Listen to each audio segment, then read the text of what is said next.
Esse aneurisma ou essa dilatação, esse inchaço, digamos assim, de uma artéria, e isso, em algum momento, infelizmente, pode se romper, e aí você tem uma situação de sangramento. Nesse caso, pode ser um sangramento cerebral, sangramento lá no cérebro. E aí, imagina, os nossos neurônios, como a gente já viu na aula de sistema nervoso, são extremamente sensíveis à falta de nutrientes de oxigênio. Então, eles, assim, dependem demais.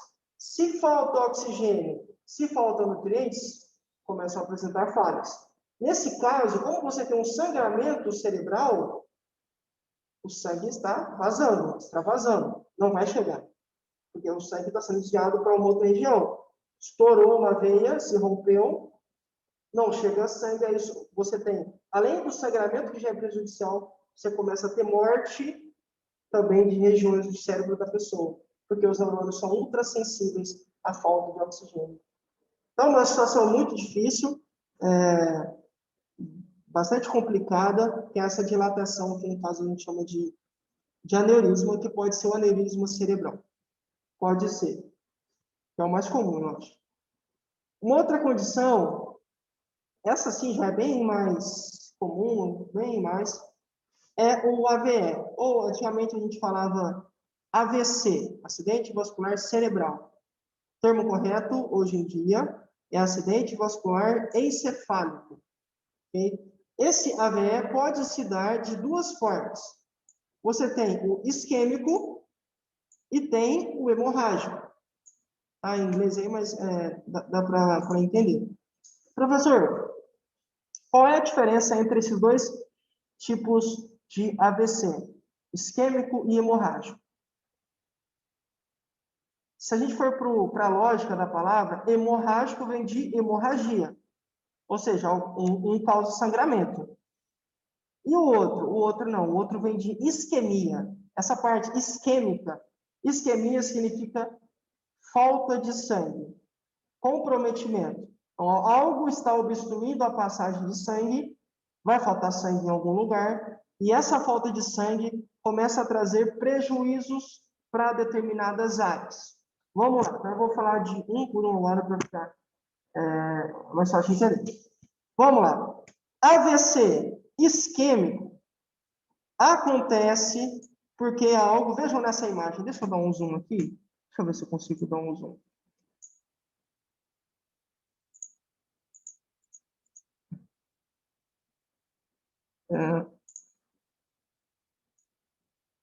Acho que eu consigo. É que essa... aqui.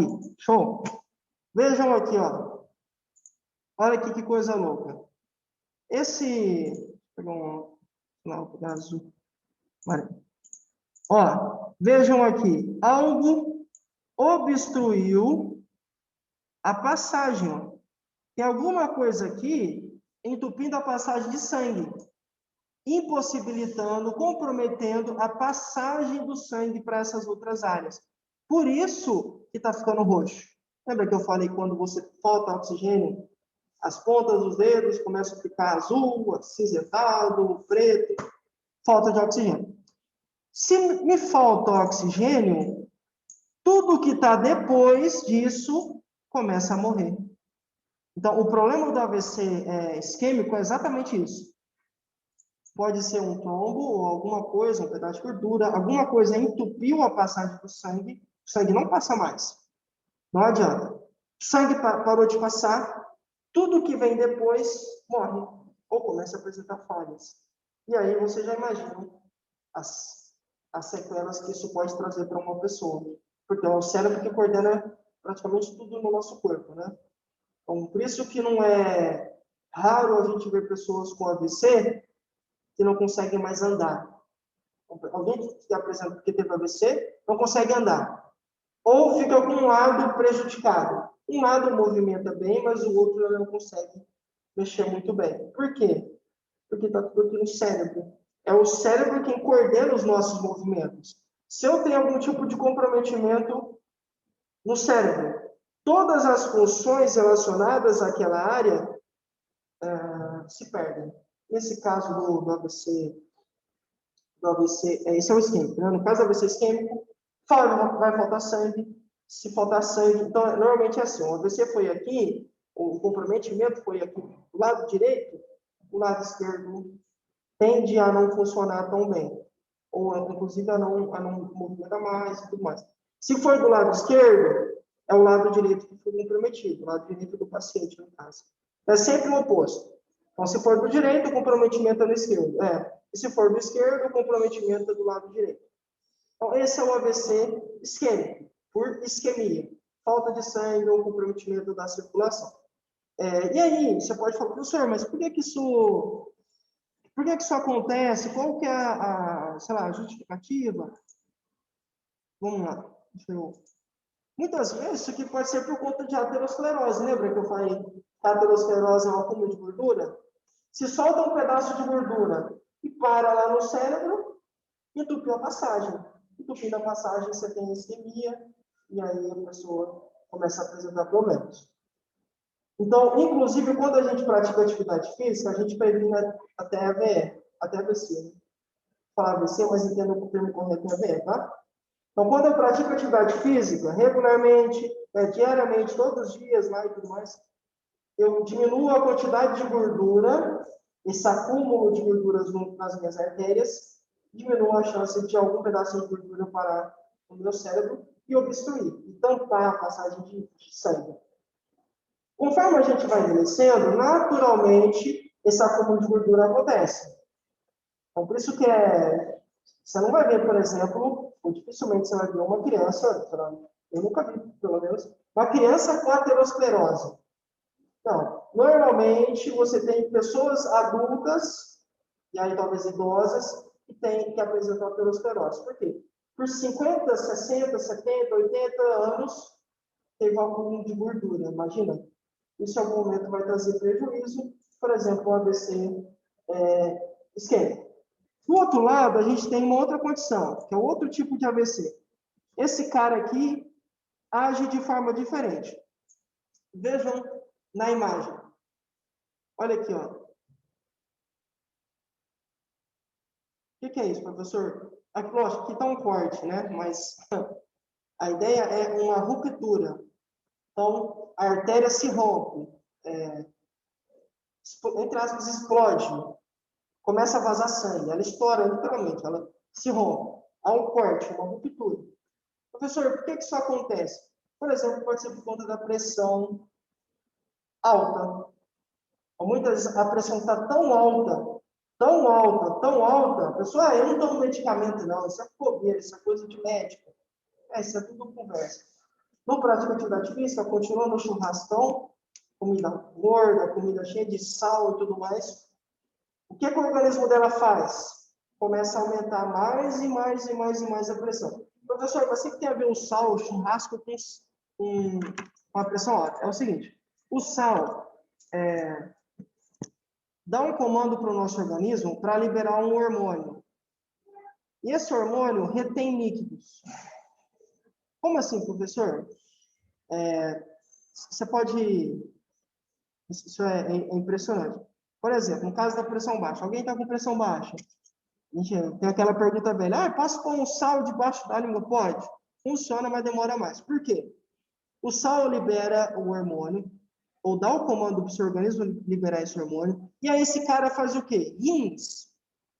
Não mandem urina para fora, vamos segurar líquidos. Então, esse hormônio dá o comando para os seus rins não eliminar a urina. O que seus rins começam a fazer? A não filtrar, a produzir uma quantidade menor de urina. Se o seu rim não produz urina normalmente, o que vai acontecer? Seu corpo vai ficando cheio de líquidos. Entendeu? Porque a gente vai esvaziar por meio do xixi. Ora, se os rins não fabricam xixi, tudo que você beber vai ficar no seu corpo, ou grande parte. E aí esse é o prejuízo. Lembra que eu falei que maior volume de líquidos, maior pressão? Então, essa é a relação direta do sal com a pressão alta. Quem gosta muito de churrasco, normalmente tem maior retenção de líquidos, por conta desse hormônio que é gerado. Maior retenção significa maior pressão, por causa da quantidade de volumes. E aí, esse cara que não liga, ou essa mulher, sei lá, que não tá nem aí com a vida, aqui, isso é bobeira, em algum momento a pressão é tão alta, quer ver? Deixa eu mostrar aqui. A pressão, aqui, ó, foi o que eu mostrei aqui, ó. Aqui, ó. Lógico, né, gente? Isso aqui é só um... Mas, ó, às vezes essa pressão aqui é tão alta, tão alta, que a veia, que a artéria não suporta e ela estoura. Ela estoura. Ela se rompe. E aí aqui a gente vai ter um AVC hemorrágico, né? Quando essa artéria que explode, que estoura, acontece lá no cérebro. Imagina, essa pressão que acontece dentro delas, a artéria tem um limite. Se a pressão está muito grande, ela vai explodir, não tem como, ela vai estourar. E aí a gente tem um AVC hemorrágico. E aí o problema é o mesmo, né? Se vai... Tá vendo? Cadê? Aqui. Ó, hemorragia interna, você compromete todo o cérebro. Esse aqui é muito mais letal que esse, tá bom? AVC isquêmico. Deixa eu colocar aqui. Tá vendo? Normalmente é assim, a proporção é isso. 15 para 85. 85% dos casos de AVC são do tipo isquêmico.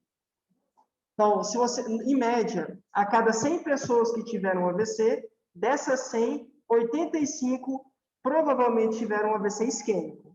E só 15 tiveram hemorrágico. Aí você fala, nossa, que legal, né? Bom, que bom. Mas o que acontece é, dessas 15 aqui, 40% morrem. Ou seja, qual que é mais violento, mais agressivo? O hemorrágico. Porque você tem um vazamento de sangue, né? Isso é prejudicial. Vai faltar sangue no seu cérebro todo, ou quase todo, e aí isso vai dificultar, vai limitar, vai trazer vários e vários problemas. Então, o mais letal, o mais fatal é o hemorrágico, ok? Ele acontece menos vezes, só em 15% dos casos, mas esses 15%, 40% morrem. Então, vamos pegar um exemplo prático. A cada 1.000 pessoas, a cada 100 pessoas, a cada 100, vou pegar cada 1.000, cada 1.000 pessoas, 850 tiveram AVC isquêmico. E só 150 tiveram o hemorrágico. Só que dessas 150, quase 75 pessoas morreram. O AVC é extremamente violento. Esse aqui mata rapidamente. Às vezes não vai nem um dia, a pessoa já... Alguns morrem na hora, outros vão para o hospital e morrem até 24 horas. É muito violento mesmo, tá bom? E aí, lógico, os que não morrem podem ficar com sequelas, né? Então, não é só a morte que é a sequela do AVC, não. Muitos não conseguem mexer, muitos perdem movimentos faciais, outros não conseguem mais falar, não conseguem ir ao banheiro sozinhos, e aí você precisa descer lá um cuidador, e por aí vai. Então, uma condição, né, um assunto muito sério mesmo, e a gente tem que considerar. Deixa eu só ver que as meninas param aqui, a gente já continua. Um momentinho. Um sangramento no cérebro sempre vem de uma ruptura? Sempre vem, normalmente sim, Dani. Ou por causa de aneurisma, como eu falei para vocês, porque a condição normal é que não tenha sangramento, certo? Para ter o sangramento, ou seja, para o sangue estar solto, algum vaso, alguma veia tem que ter sido rompida, tá bom? Então, sim, com toda certeza, você só vai ter um sangramento se alguém explodir, né? Se houver alguma ruptura de alguma artéria. Josi, professor, se você quisesse ingressar na profissão de enfermeiro ou alguma coisa referente à saúde, para você seria tranquilo, não é mesmo? Então, Josi, a minha formação é um pouco diferente de enfermagem, ou de medicina, coisa do tipo, mas sim, eu acho que eu teria talvez um pouquinho mais, talvez, de facilidade. Mas são coisas bem distintas. Mas eu quero fazer ainda enfermagem. Eu acho. Provavelmente eu ainda vou ser enfermeiro um dia. Obrigado, viu? Mas eu queria começar, talvez, auxiliar, daí para técnico de enfermagem, e aí crescendo assim, né, e graduando. Mas é isso, viu, Josi? Mas é louco. Eu gosto bastante dessa parte. Obrigado.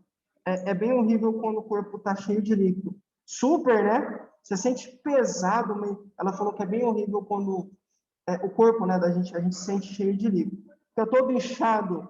Por que fica inchado? Porque tem líquido retido para toda parte. O líquido não sai, né? Os rins não colocam xixi para fora, não fabricam urina, fica cheio. Inclusive, tem alguns procedimentos que, ou tem pessoas que estão acima do peso, quando vão para o hospital, os médicos começam a fazer alguns procedimentos para tirar toda essa retenção. E aí a pessoa perde quilos. Então não era gordura, era só o líquido que estava no corpo dela. É verdade, viu, Josi? Está correto. E aí a gente tem aqui as varizes, tá bom? Não é legal, na verdade, né? A ideia, a sacada aqui da variz é o quê? Você tem estágios. Conforme vai avançando, ou seja, conforme as varizes vão ficando mais militantes, mais aparentes, mais complicada vai ficando a circulação aqui nas pernas da pessoa. Eu conheço duas pessoas que têm problemas de circulação nas pernas. Mas problema sério mesmo, problema mesmo. Essas pessoas, vocês podem ver, acho que na apostila, inclusive, está isso. Fala aí que essas pessoas estão mais propensas a ter contaminação por fungos e tudo mais. Por quê? Vamos de novo para a imagem. A melhor imagem que Paulo é essa aqui, nesse momento. Ó, aqui. O sangue, aqui, ó. O sangue precisa passar tranquilamente, como está nessa imagem. Mas, ou seja, por conta de diabetes, ou por conta de um estilo de vida sedentário, enfim, por algum motivo, esse caminho aqui do sangue não fica tão livre, fica comprometido. E aí o sangue não consegue chegar nos nossos membros inferiores, no caso das varizes, né? Não consegue chegar nas nossas pernas, as nossas panturrilhas, pés, não consegue chegar tranquilamente. E aí você tem um comprometimento da circulação. Professor, mas por que isso é prejudicial para a saúde? Vamos lá. Vocês podem perceber que pessoas que têm realmente problemas de varizes, problemas de circulação nas pernas, têm dificuldade de cicatrização. Então, diabetes, por exemplo. Se machucar o pé ou alguma coisa aqui para baixo, nos membros inferiores, é muito difícil cicatrizar. Porque o sangue não chega direito. Porque o que leva o sangue é a circulação. Mas aqui o caminho está todo impedido. Tem várias coisas aqui que não deixam o sangue chegar naturalmente. No caso do diabetes, é o açúcar. O excesso de glicose compromete os vasos, aí o sangue não chega. Deixa eu supor que você chega no meu pé, né? Como não chega sangue nos meus dedinhos, nos meus dedos, né? Se eu machuco aqui, faço um corte, e o meu organismo não consegue se recuperar rapidamente, fica uma porta aberta para entrada de fungos, bactérias e por aí vai. Mas o meu organismo não vai conseguir reagir, porque o sangue, que é quem combate esses caras, o sangue que manda os nutrientes, porque são os nutrientes que reparam, né? Tanto é que quando a gente faz cirurgia, eu fiz também cirurgia, a alimentação tem que mudar, né? Porque é por meio da alimentação também que você vai fornecer condições para o seu corpo se recuperar. Então, por exemplo, o colágeno. No caso do elastina, eu fiz uma cirurgia no cóccix, como eu falei, e aí eu tinha que comer muita comida com colágeno, com elastina, sabe, com pé de galinha, aquelas coisas lá, o pessoal recomendou para mim. Eu gosto muito, inclusive, gelatina e tudo mais. Por quê? Porque aí eu vou fornecer condições para o meu organismo para que ele consiga, nessa área que tem a lesão, ir recuperando, ir cicatrizando, regenerando. Mas no caso do diabetes, ou de quem tem comprometimento da circulação das pernas, isso não acontece. O sangue não vai chegar. Se chegar, não chega em qualidade. Enquanto isso, enquanto o sangue não chega, tem gente entrando. Por exemplo, os fungos. Uma dessas pessoas que eu falei que eu conheço teve problema seríssimo com contaminação, infecção. No caso dele foi bactéria. Uma bactéria, assim, arrebentou com ele. Arrebentou mesmo a ponto de ele quase morrer. Infecção muito violenta mesmo. Começou numa perna, foi por causa de um machucadinho no dedo. Como não chega tão bem o sangue, não fechou rápido como fecha na gente. Não fechou tão rápido, o que a bactéria fez? Entrou. Quando ela entrou na corrente sanguínea e aí se espalhou. E aí foi para outra perna. Então começou na direita, se eu não me engano, um machucadinho. Depois ela caiu na corrente e foi para a esquerda. E aí hoje as pernas dessa pessoa são escuras. Então, assim, tipo pretas. Por quê? É o sangue que dá vida, que dá... Pretas eu falo assim, um arroxado. Uma cor muito, muito anormal. Quase azulado. Você fala, caramba, tem algo errado aqui. Tem algo estranho aqui. Você está meio arroxado, azulado, esse negócio não está bem. No caso dele, essa pessoa é bem branca, aí tá com uma cor muito escura, diferente. Aí até aqui no joelho é uma cor, do joelho para baixo é outra cor. Você fala, tá algo errado. E tem mesmo. Problema de circulação sanguínea. E aí, anos tratando, mas não resolveu. Assim, graças a Deus, a bactéria conseguiram resolver com ela, matou, erradicou a bactéria, mas não tem como mudar a aparência. Então, as duas pernas, principalmente do joelho para baixo, ficaram com essa aparência acinzentada. Parece meio estranho assim. E o comprometimento, né? Então, qualquer machucadinho que faz, esquece. É muito difícil cicatrizar. Aí tem que usar aquelas veias para melhorar, aquelas meias, sabe as meias que se usa para melhorar a circulação? Eu não coloquei imagem aqui. Mas é isso, gente. Então, varizes têm esse problema de comprometer a nossa circulação. Qual que é a ideia? Muitas vezes, né, você tem que... na aula anterior, tinha uma aluna falando, professor, por que quando eu fazia academia, estava tudo bem, de repente eu parei, voltei a caminhar, começou a coçar minhas pernas tudo. Nossa, eu tive que parar, eu estava caminhando, eu tive que parar no meio da rua, começar a coçar tudo minha perna. Estava me incomodando. Por quê, gente? Porque se tem um estilo de vida sedentário, a circulação não funciona bem. Quando você começa a praticar atividade física, o seu sangue alcança melhor, irriga melhor áreas do seu corpo, as pernas principalmente, por exemplo, né? Esses caras, essas pessoas que têm varizes, uma excelente recomendação é o quê? Atividade física. Porque a atividade física promove, estimula e melhora a circulação, por exemplo, nas nossas pernas, tá? Então, tá aí uma dica. Tem procedimento cirúrgico para tirar, porque varize, via de regra, é o quê? Veia morta. Não tem mais funcionalidade nenhuma. Tem procedimentos que tiram essas veias e tudo mais, tá? Então, essa é a ideia de variz. É uma condição que tem a ver também com genética. Então, no meu caso, por exemplo, digamos que a minha mãe tenha variz. Eu tenho chance de ter também. Genética.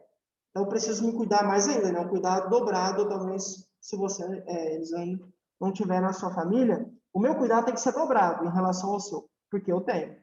Eu tenho histórico de pressão alta, varizes, ixi, e outras coisas mais. Tá? Então, atenção. E aquilo que eu sempre falo, ninguém deve ser mais preocupado com a minha saúde do que eu mesmo. Ah, mas eu sou casada, minha esposa tem que se preocupar. Ela deve se preocupar, mas não mais que você. Tá bom? Porque a vida é sua, né? A saúde é sua. Depois quem vai pagar o pato é ela também, mas você vai, com certeza, vai sofrer mais, tá bom? Então, essa é a ideia. Desculpa. Agora, só vou ver o que as meninas falaram, para depois a gente, desculpa, entrar em sistema muscular. Vamos ver. A partir de qual nível da diabetes para chegar nesse ponto? Ô Josi, é a Josi, né? É a Josi. Depende, Josi. Vamos lá. Tem dois itens importantes aqui, ó. Não necessariamente quem tem diabetes tem problemas, vai ter problemas assim de circulação. Normalmente, quem tem esses problemas de circulação assim, mais sérios são pessoas que não se cuidam. É a mesma coisa que quem tem pressão alta. Tem pessoas que têm pressão alta e não se cuidam, e aí podem, por exemplo, ficar cegas, porque a pressão compromete também a visão. No diabetes também, tem como você ficar cego se você não cuidar bem, chama retinopatia diabética. Então, a questão aqui, Josi, está muito mais associada ao cuidado. Então, se eu cuido da minha alimentação, se eu pratico atividade física e utilizo o medicamento recomendado pelo médico, eu consigo controlar, eu consigo estabilizar, ou pelo menos essa é a ideia, né? Estabilizar, controlar tanto o diabetes quanto a pressão alta. Aí essas pessoas, dificilmente, as que controlam, Josi, terão problemas de circulação. Agora, se é uma pessoa que não se cuida, né, que não come melhor, não pratica atividade, e se não toma um medicamento, aí fica mais difícil. Aí, logo, Josi, avança, porque é questão de tempo.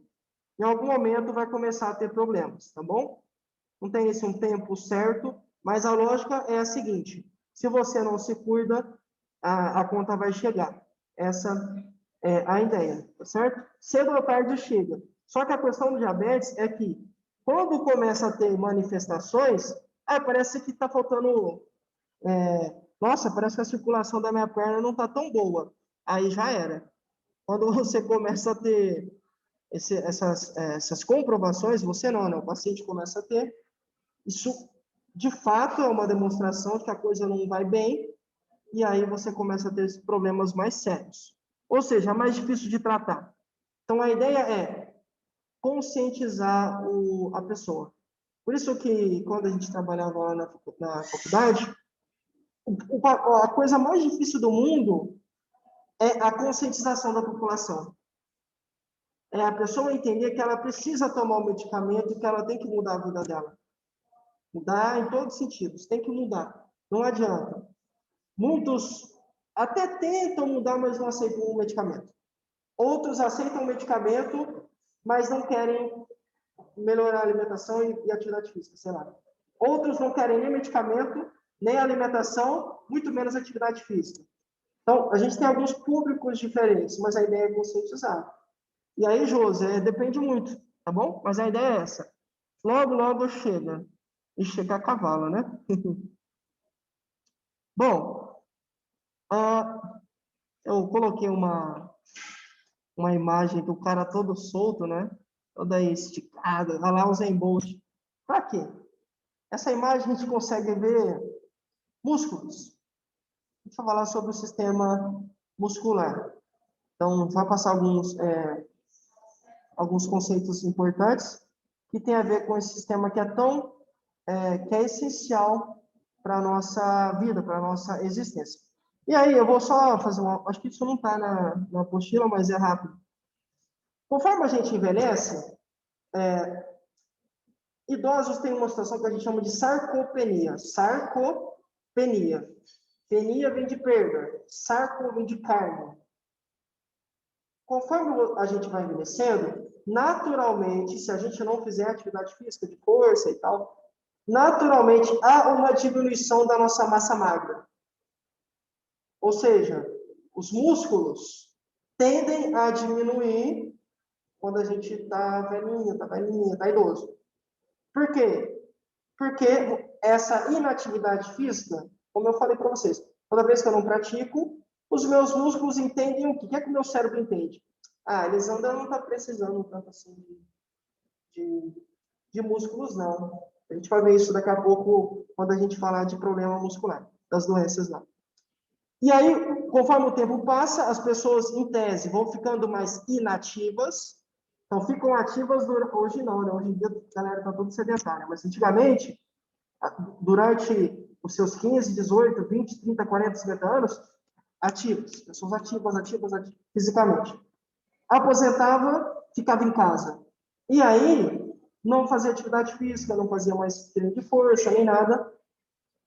A massa magra ia encurtando. É só você fazer um teste. Aí essa mesma aluna falou, professor, por que quando eu vou na academia, eu estou forte, daí 2, 3 meses, se eu não fizer mais atividade física, mas puxar mais peso, puxar lá na academia, por que eu murcho? Parece que eu afino de novo, eu estava forte. Daí, 3, 4 meses, eu fico fino de novo se eu não fizer atividade. Por quê, gente? Porque os músculos encurtam mesmo. Você tem uma diminuição da massa muscular. Então, até mesmo Arnold Schwarzenegger, The Rock, a Graciane Barbosa, que é aquela pelo menos umas 20 vezes mais forte que eu acho. Muito forte que a mulher. Até ela, se ela não fizer atividade física, exercício, puxar peso, ela também vai ter uma diminuição dessa massa muscular. E aí você fala, professor, beleza, isso Graciane acontece Barbosa e naturalmente no Maromba. processo de envelhecimento e tudo mais. Mas qual que é o problema disso? Qual que é o problema da sarcopenia? Os músculos nos auxiliam a ficar em pé, assim como o sistema ósseo, os ossos, mas são os músculos que nos permitem fazer os movimentos também. Se você tem uma diminuição da massa muscular, geralmente esses idosos começam a cair mais. Por quê? O equilíbrio fica prejudicado. Então, se eu consigo me equilibrar melhor, realizar melhor as minhas atividades, porque eu tenho músculos, e aí esses músculos se diminuem, ficam reduzidos, menores, idosos caem mais. Então, uma justificativa de que, por que os idosos caem tantas vezes por ano, é por conta dessa diminuição da massa magra. Deixa eu só fechar.